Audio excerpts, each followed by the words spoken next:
Hey guys, National Master Sean Lei here with another exciting chess game that I played myself around a year ago in the year 2018, around the end of the year, November-ish.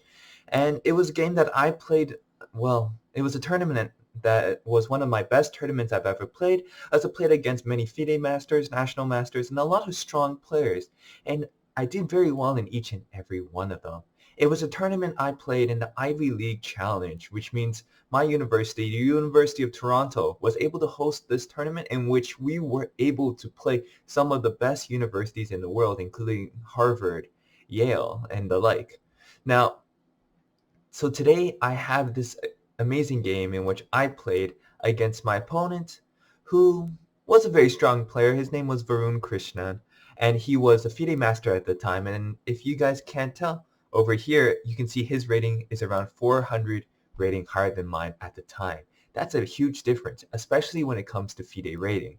So, in case you guys can't tell as well from the result up here, it ended in a draw. So it was a game I was very proud of myself. And I'll show you how I did it in a few moments. I'll see you soon. So, over here, let's move that over there.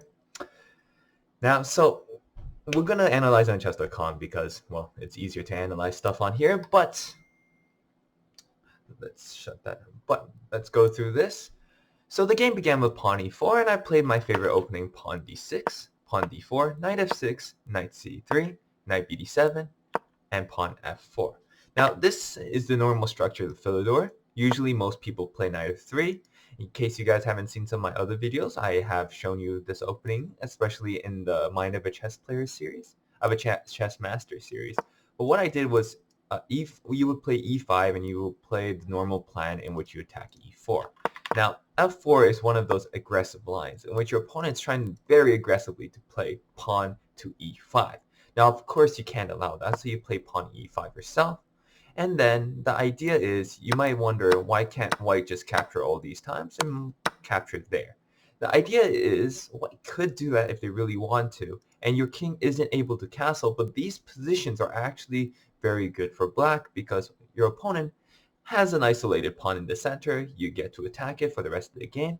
Also, you have development. So this king in the center, because the queens are off the board, don't quite matter at all.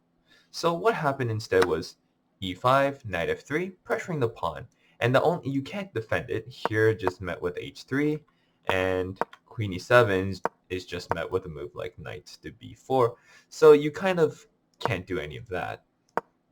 So instead, what you have to do is you capture the pawn. And white has two ways to capture. Each one, it has a different line. And I think queen takes is actually better because if you think to yourself, well, what's the plan of white? It's to play e5, right? That's the point of f4. And if you take with a knight, which is what my opponent played, it shows that he doesn't really have a clear understanding because, as you can see, after my next move, g6, my opponent moves his knight back, realizing it was a mistake not to have the knight here in the first place and to take with the queen. Now, this just goes to show that even if your opponent is very highly rated, even if he is a FIDE master, they make mistakes, and if you play an opening you don't know, if you play an opening they do not know, well, you might be the better player at that point. And I knew this opening far better than my opponent, and I knew this opening far better than all my opponents actually in this tournament, and I did quite well based off the novelty that they did not know. So after knight f3, bishop g7, I have a strong bishop. My opponent played bishop c4, and I castled and he castled. So this is a good time to pause the video and try to think to yourself, if you were playing the black side, what would your plan be in this position to help you gain a good sizable advantage in this position? Or not even an advantage, but to fight for equality as black. That's all you want to have. In this position, it looks like this bishop's never coming out. It looks very sad. So what can you do? If you move this c pawn, well, this pawn becomes really weak. If you move this rook, well, this pawn becomes really weak. So it seems to me the black has quite a bit of issues. But if you can play properly, if you have a solid plan, you can find a way to fight back, even in a situation like this. So, I hope you guys paused the videos.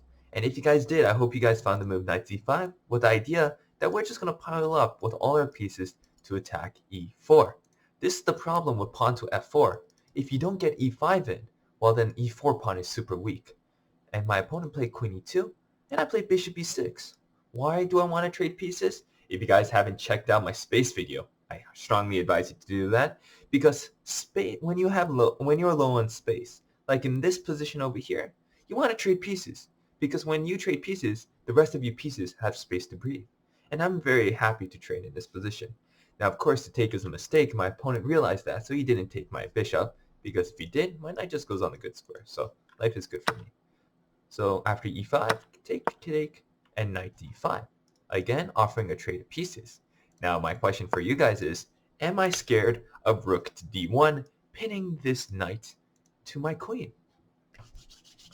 Hope you guys can pause the videos. If you guys did, you guys would realize that's a no problem for me, because it's just knight takes c3, and if rook captures here, you can take here with check, and you end up quite a bit of pieces, so that's a good variation. So after knight d5, my opponent trades here and played bishop g5. Now, after bishop g5, your eyes might be lighting up, and you might think to yourself, wait a second, Sean, your opponent, he blundered, right? You can capture here, which is what I played, and when you capture there, when he captures back, you can take his bishop for free. And it looks the case. But who can tell me? Pause your videos. I know I've been telling you guys to pause your videos quite a bit this video, but just pause your videos and determine why this move is not completely winning for black. Alright, I hope you guys paused your videos and figured out what white could play in this position to get out of this terrible situation. And the idea is queen e3, and it's a cool idea. We're double attacking the bishop and knight, and not only that, the bishop is attacking my queen still, and not only that, well, my queen is, the queen is defending the bishop. So this queen e3 move does a lot of things. And so here I have to choose between, what to do. And so I just decided to move queen d7 and tell my opponent, whichever piece you want, you can take. And so my opponent decided to take with a rook, and I played knight e6, and I'm very happy in this position. Even though I'm cramped, this e5 pawn will become a weakness. And that's going to be my entire plan from this point on.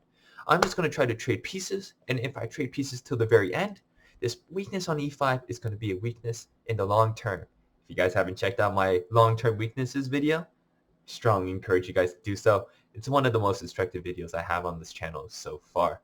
So click on the video above and you get to there. Now, bishop f6. And the idea is if I capture here, pawn captures here. And let me tell you, black is not having a good time with checkmate threats. So you cannot capture. So I play queen d4, trying to trade pieces because, as I told you before, that's the entire plan. So capture, rook d3, knight c6, which has a very, very, very interesting idea. Can you guys think about what to do after rook to d7? This looks pretty bad. Your rooks can go to d8 to contest, and not only that, if the rook goes to c8, this looks so passive, and e6 is coming in, and life is pretty bad for you. So what's the tactic here that you would play, that you should play? Well, my idea was quite simple. I'll just take here. And now everything's falling apart for white. If you capture here, I capture your bishop for free. If you capture my bishop, well, I capture your rook. And that's pretty good. If you capture my knight, my bishop comes here defending c7. And life is actually pretty good for me too. Now, there are some complications after rook here, and the idea is this pawn is pinned, I'm having some issues. But in the long run, since it's opposite colored bishops, I should come out fine, as I calculated a long time ago. Now, after rook e1 though, the idea is they want to play e6. Here I kind of made up my biggest blunder of the game. I played rook e8, and I should have known that my opponent can just play this anyways. I thought I could capture here, but this is just completely lost here.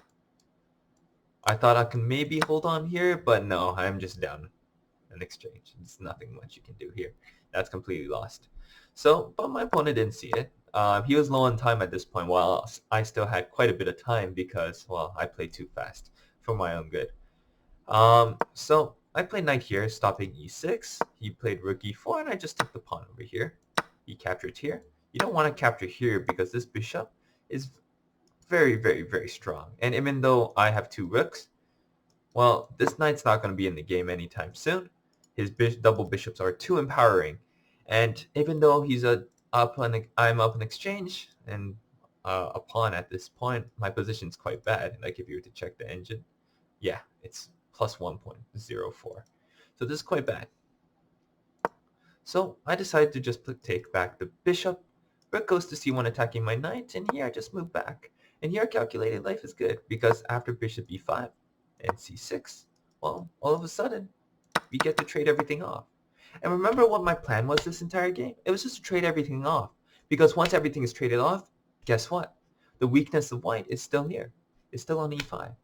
I was able to survive the onslaught of my opponent's attack over and over and over again. And in the end, I was rewarded with a weakness that I could attack. If you have to check the engine, yeah, it's slightly better for black. Well, it's considered completely equal. Well, slightly better for black.